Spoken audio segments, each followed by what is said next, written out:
Super Lucky Disaster Man. Chapter 67, 360,000 words, Dazai is finally enlightened. Komaeda Nagito keenly sensed that someone was staring at him. As soon as he looked up, he saw Dazai Osamu dressed in a simple white shirt, leaning against the door with his arms crossed. He appeared somewhat absent-minded, but quickly noticed Komaeda Nagito's gaze. The originally indifferent and distant expression swiftly melted away. He smiled, stood upright, and gave a small, adorable wave toward Komaeda Nagito. Sakura Chio followed Komaeda Nagito's gaze and recognized that it was someone she had met once before. Komaeda-kun, is that your friend? How did he get in? He's clearly not a student at this school. Komaeda Nagito has an idea of the extent of Dazai Osamu's abilities. Not just school, even the special division, he felt that Dazai Osamu could probably sneak in anywhere. I'm stepping out for a bit. Komaeda Nagito stood up. Since it was a club activity and not school, everyone was relatively relaxed, so no one said anything when Komaeda Nagito left. After greeting Komaeda Nagito, Dazai Osamu moved to the hallway and leaned against the wall. After about 10 seconds, Komaeda Nagito came out. Oh, Komaeda-kun. Dazai Osamu greeted with a cheerful smile, and before Komaeda Nagito could ask anything, he said directly, I heard something interesting, so I came to check out the shoujo mangaka. Komaeda Nagito immediately understood, it was probably Sakaguchi Ango and the others who brought up this topic. Due to gender differences, including himself, they all felt unfamiliar with the profession of shoujo mangaka. Things that are unfamiliar and mysterious easily become topics of conversation, and since it wasn't something serious, it was a rare chance for the mafia to have a relaxed discussion. Therefore, he wasn't surprised why this topic could extend all the way to Dazai Osamu. If you want to meet the mangaka, he's already left. Komaeda Nagito used the masculine pronoun he, so Dazai Osamu suddenly paused for a moment. A man? It was like a successful prank. Komaeda Nagito's smile suddenly became a bit clearer. You also thought it was a girl? It was very rare to see Dazai Osamu genuinely surprised, just as it was rare for Dazai Osamu to see Komaeda Nagito making such an obvious joke. Oda Saku and the others swore it was a girl, I even thought they had confirmed it. Dazai Osamu let out a sigh, thinking for a moment that even he had been led along for a whole day. Assumptions really is terrifying. Even he could make such a mistake. Komaeda Nagito coughed lightly. I could guess, they were a bit mistaken. Dazai Osamu didn't ask why he didn't correct them, because seeing Komaeda Nagito in his current state, even if he asked, he might just get something like, how could someone like me shamelessly interrupt Oda-san and Sakaguchi-san and overturn their guesses? Such words were clearly just excuses. Sometimes Komaeda Nagito said things like this genuinely, sometimes out of sarcasm, and sometimes. Like this time, it was probably just a joke. Normal people can only see the first two types in Komaeda Nagito, and the fact that he pulled a jokes like this implies that Komaeda Nagito subconsciously separates them apart from talents and ordinary people. Dazai Osamu is quite satisfied with this situation and has no intention of interfering. However, even without Dazai Osamu asking, Komaeda Nagito explained voluntarily, because they fantasized all the way from a shoujo manga to getting married and having kids, it feels really interesting, so I didn't want to interrupt. Dazai Osamu couldn't help but laugh out loud, right, clearly the one raising a kid is Oda Saku, but Ango now acts like he's anxiously preparing for a child about to take college entrance exams. Those words, if overheard by Sakaguchi Ango, would surely make him feel deeply aggrieved. After being undercover in the Port Mafia for so long, Komaeda Nagito was one of the rare, ordinary people, with whom he had somewhat close relations. Without mentioning those extraordinary experiences, what he referred to as ordinary was simply the daily routine of attending school without suddenly running out in the middle of the night to commit murder. In fact, Sakaguchi Ango relied on Komaeda Nagito to seek a sense of normalcy in life, somewhat worried that his long-term undercover work might lead him to be too deeply assimilated into the mafia, ultimately causing negative consequences. That's why he especially hoped that Komaeda Nagito would stay away from the port mafia, implying Dazai Osamu to clear up the rumors, and hoped that Komaeda Nagito could attend school like a normal student, fall in love, enjoy everyday life without getting involved in chaotic situations. Yokohama had recently become increasingly dangerous, and during such times, Sakaguchi Ango hoped even more that Komaeda Nagito could live more like an ordinary person. Especially since Komaeda Nagito was also Natsume Soseki's disciple, if he were to die under Ango's watch for some strange reason, Sakaguchi Ango would truly feel sorry towards Natsume Soseki, who had always been helping the government. In truth, Sakaguchi Ango himself also knew that Komaeda Nagito's luck destined him to be incapable of truly being like an ordinary student. One could only hope for the best, right? Even if Komaeda Nagito turned out differently than what he imagined, as long as he could be safe and sound, Sakaguchi Ango would still be genuinely happy. Komaeda Nagito was truly perceptive, he had long since noticed this attitude from Sakaguchi Ango. He appreciated the good intentions, but, unfortunately, he fundamentally had no way to enjoy a peaceful life, something an ordinary person should have. Long ago, through various unexpected situations, he had lost it. Moreover, Komaeda Nagito could sense it. In this regard, Dazai Osamu was his kindred spirit. But actually, Dazai-kun, did you really come all the way to the school just for something like this? Komaeda Nagito asked, both startled and amused. Because it's about Komaeda-kun, I can't help but be a little concerned. Dazai Osamu spoke casually, then suddenly paused, showing an expression of surprise, as if he himself was astonished at what he had just said.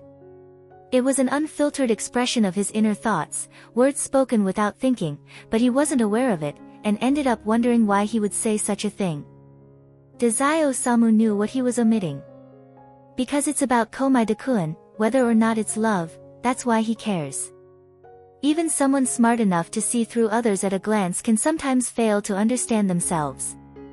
Just like when Dazai Osamu was saying those words earlier, he wasn't fully conscious of the fact that, even though he considered them all friends, his expectations for Komaeda Nagito were completely different from his expectations for Oda Sakanosuke and Sakaguchi Ango.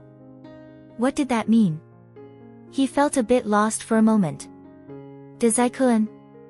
Noticing Dazai Osamu's subtle expression, Komaeda Nagito called out curiously, "What's wrong?" "Nothing." Dazai Osamu's tone carried a strange indifference, but he quickly recovered, revealing a broad smile, "I just suddenly thought of something. Sorry, I have to leave now." Komaeda Nagito was already used to all sorts of sudden events causing Dazai Osamu to leave. Although something felt a bit off, he still showed his understanding, waving his hand as a farewell. Days later, Komaeda Nagito discovered something rather peculiar. Dazai Osamu hadn't contacted him at all throughout this entire time, whether through messages, phone calls, emails, or any other means of communication. It should be noted that, previously, even when Dazai Osamu was in a rush, he still wanted to spare some time to call Komaeda Nagito, wanting Komaeda Nagito to tell him a bit about the recent accidents that had happened to him, because Dazai Osamu declared that it was his spiritual sustenance. The results was that there wasn't even a single response from Dazai Osamu for the whole week. One can only say that habits are truly terrifying. Even though Komaeda Nagito initially made every effort to reject Dazai Osamu's notion of being friends, now he found it a bit unsettling. So during a discussion about new works with Oda Sakanosuke, Komaeda Nagito couldn't hold back and asked if something had happened recently to Dazai Osamu. "Nothing happened, don't worry, can't say what he's doing right now." Oda Sakanosuke spoke in a calm and indifferent tone at Lupin's bar. I replied like that to Komaeda-kun. He probably thinks you're on a secret mission. Thanks, Oda-saku. Dazai Osamu lay on the table without moving. Oda Sakanosuke looked at the somewhat exhausted Dazai Osamu and asked in confusion, "What happened? Did you two have a fight?" Everyone is a working adults, busy with work, and it wasn't possible to call or meet every day, so Oda Sakanosuke didn't really know why Dazai Osamu had suddenly become like this. Dazai Osamu sat up, rubbed his own face, mumbling to himself, not a fight, it's just that lately I want to be alone and reflect on life a bit. Need someone to talks with? Oda Sakanosuke asked. Dazai Osamu tapped on the table, glanced around, and after confirming that the calico cat wasn't around, finally spoke. Recently, I've been catching up on some romance novels. Sitting on the other side, Sakaguchi Ango spat out his drink. Dazai Osamu glanced at him. That's surprising? It's truly surprising. Komaeda-kun buying shoujo manga wasn't as shocking as you reading romance novels. Is it because of the shoujo manga from last time? Why did you suddenly start reading romance novels? The style is completely off. Sakaguchi Ango muttered while wiping the desk. Are you in a rush to get into a relationship? Just wanted to understand a bit of the concept of love. Dazai Osamu wore an indifferent expression. Aren't you all curious about it? Sakaguchi Ango cleared his throat. Alright, fine. Back then he also imagined too much about what kind of girl he liked, and then fell in love with her. Thinking about it carefully, Dazai is also at this age, even older than Komaeda-kun by 1 year, so it's not strange for him to suddenly be interested in this. But this is Dazai Osamu. When he was still young, he was already an assassin. Oda Sakanosuke straightforwardly answered the question, no. Doesn't matter, as long as Oda Saku can provide some insight. Dazai Osamu clearly didn't expect too much from Oda Sakanosuke. Sakaguchi Ango realized that Dazai Osamu's trouble was related to romance novels. Originally, because of Dazai's strange behavior, Ango had been worried about him, but that concern quickly disappeared. With a curious mindset, Ango asked, so, what's wrong with romance novels? It feels like most of the love depicted in the market is just as long as the other person is happy, that's enough. Dazai Osamu's opening topic was quite normal. Oda Sakanosuke, who had read many books in his effort to be a real author, nodded. Indeed, most of them are like that, a bit generic. A barren literary world, even the thoughts are barren. However, Dazai Osamu frowned and said, I think my happiness is more important. Sakaguchi Ango said, even if it's not love, like a mother's affection, sometimes when the child is happy, you'll also feel happy. It's not necessarily a complete conflict, it's a kind of psychological attachment. Though it wasn't love, Dazai Osamu instinctively thought of another world, one where Dazai Osamu and Oda Sakanosuke no longer intersected, along with the next plan of action of the other version of himself after he become the boss. If not doing so would mean the other person would die, then yes, the other person's happiness might indeed be more important, but I still wouldn't necessarily feel happy about it. Dazai Osamu said, mocking, that's what they call comfort. If seeing the other's existence can bring happiness and satisfaction, another version of myself wouldn't plan to commit suicide. Why do you use such an extreme example? Sakaguchi Ango retorted, does it have to be that if the other person isn't alive, you'd be willing to give up your own happiness for their sake? Isn't that completely normal? Dazai Osamu countered. The other person's life is more important than my happiness, but my happiness is more important than their happiness, right? If their happiness is tied to their life, then of course I would sacrifice myself for them. But if it isn't, what's wrong with prioritizing myself? Dazai Osamu understands himself very well. A different version of him, even if he knew Oda Saku would die, would never choose to make Oda Saku stay away from him in the very beginning, or even choose a way where they wouldn't know each other. He was truly greedy, whether it was saving Oda Saku or continuing to have Oda Saku as his friend, he didn't want to give up either. Another version of him would choose such a self-torturing method, definitely through some means. Perhaps it was by having Dazai Osamu, who clearly had never interacted with Oda Saku, knows of Oda Saku method, knowing that if he didn't do so, Oda Saku would surely die, thus sacrificing his own happiness to let Oda Saku survive. This was a choice made in utter helplessness. However, if there were any way that could let Oda Saku survive while still remaining his friend, but not as happy, then he would definitely, selfishly, choose that option.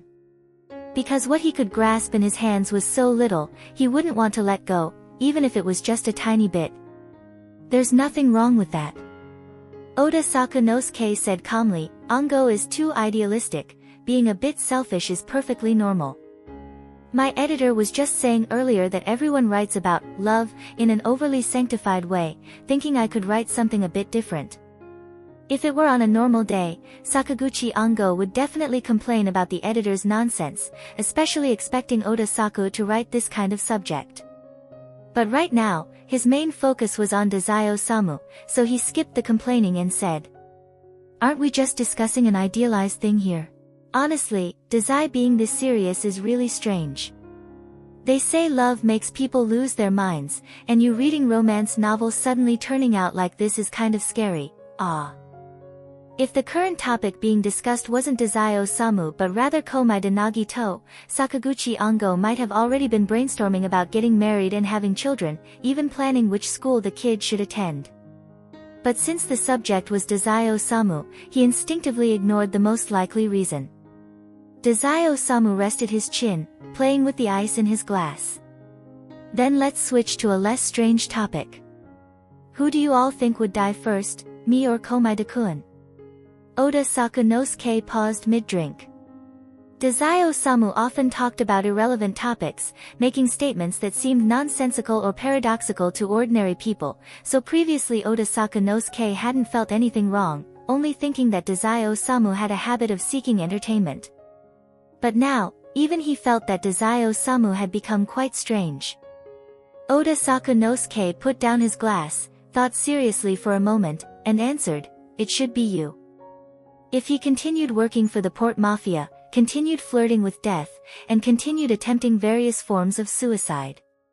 Compared to Komaida Nagito next door, who always managed to escape unscathed, without a doubt, Dazai Osamu had a much higher likelihood of dying. Dazai Osamu muttered, "I think so too." Sakaguchi Ango felt uneasy. "Why are you suddenly asking this question?" "Because, didn't Komaida-kun say something to Oda Saku before?" Oda Sakunosuke looked puzzled. "Huh. The only thing that will never die is beauty, and to us, the only things that will never die are those that die with us." Dazai Osamu lowered his gaze, the wing-like eyelashes casting a small shadow on his face. "In other words, as long as we die together, Komaida-kun will be mine forever. Just imagining that after my death, Komaida-kun might forget me, or that there could be someone else by Komaida-kun's side, makes me feel so uncomfortable. So I'm considering whether or not to invite Komaida-kun to die together." Oda Saku?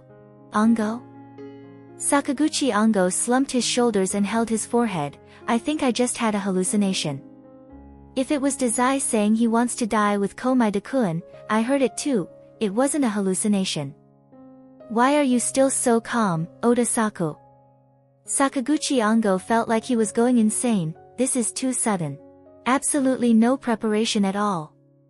"Dazai, aren't you and Komaida-kun friends?"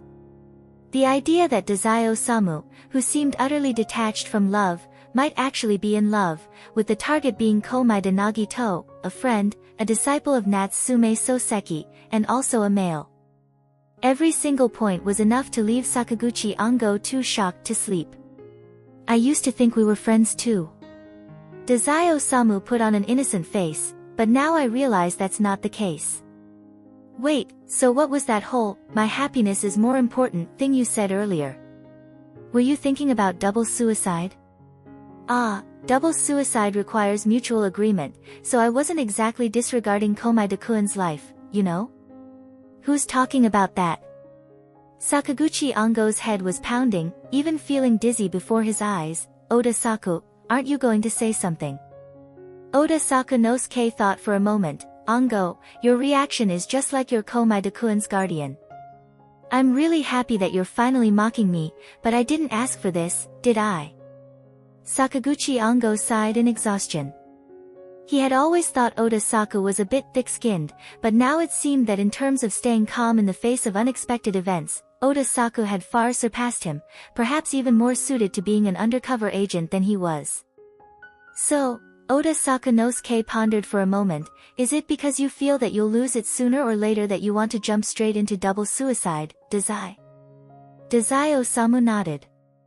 Sakaguchi Ongo downed a whole glass of chilled liquor in a few gulps, using sheer physical cooling to calm himself for a moment. Just now you were practically diving into philosophical territory. I was about to suggest you publish a paper. And yet it turns out you were only thinking about rushing headlong into a tragic love-suicide. Knowing it would be like this, he definitely wanted to persuade Dazai-Osamu to accept the perspective that the other's happiness is more important. Forget it, it's impossible. In the end, the one being persuaded might just be himself. The more you want to hold on to something precious in your hand, the easier it is to lose it, Dazai-Osamu said.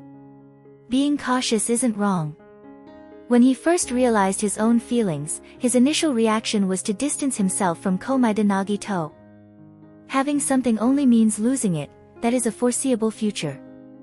If I could avoid intense joy, naturally there wouldn't be a sudden onset of sorrow. But he found that this was truly too difficult. If he could control the feeling of love, he wouldn't have liked the other person from in the first place. When ordinary people think to this point and realize that leaving this path is impossible, they generally stop struggling and choose to go with the flow. But Dazai-Osamu is different.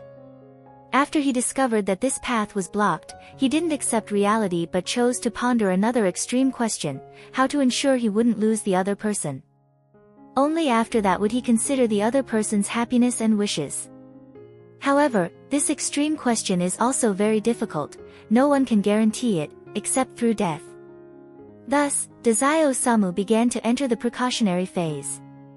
But aren't you being a bit too cautious too soon? Hearing Dazai-Osamu's words, Sakaguchi Ongo couldn't help but say, Komaeda-kun even went to ask Oda Saku about your recent situation, which clearly shows that he doesn't know anything yet. Your relationship hasn't even reached that level, has it? Indeed, it hasn't, but there's no need to mind the details. Is this a detail? Sakaguchi Ongo was astonished. Ultimately, why do you even think that you? He paused for a moment, then with great difficulty uttered the words that just now seemed all too absurd yet real. Love, Komaeda-kun. Dazai-Osamu mused, actually, I'm not too sure myself. Sakaguchi Ongo. You've actually considered a double suicide but still aren't sure if you're in love. Just comparing a bit. Dazai-Osamu said, for example, I don't mind Ongo or Oda Saku being friends or dating someone, but Komaeda-kun is a no. Sakaguchi Ongo suddenly realized, this could be his fault, if it weren't for him getting too excited and saying a bunch of things last time. I really enjoy Komaeda-kun sharing his daily life with me, but likewise, I don't want him sharing that same daily life with others. After all, people have limited energy. To put it simply, I feel like I need my share not to be any less than it is now. Dazai-Osamu said, whimsically. There are still many other things. Because Oda Saku and Ongo are also friends, I realize that my expectations and demands towards Komaeda-kun have surpassed the boundaries of mere friendship, but to say it's the kind of love Sakaguchi Ongo thought of. He tilted his head, the light refracted in his murky eyes, concealing his gaze, with only the faint curve of a smile visible at the corner of his lips. My feelings are too selfish, too extreme, not quite up to standard, aren't they? Chapter 67 End.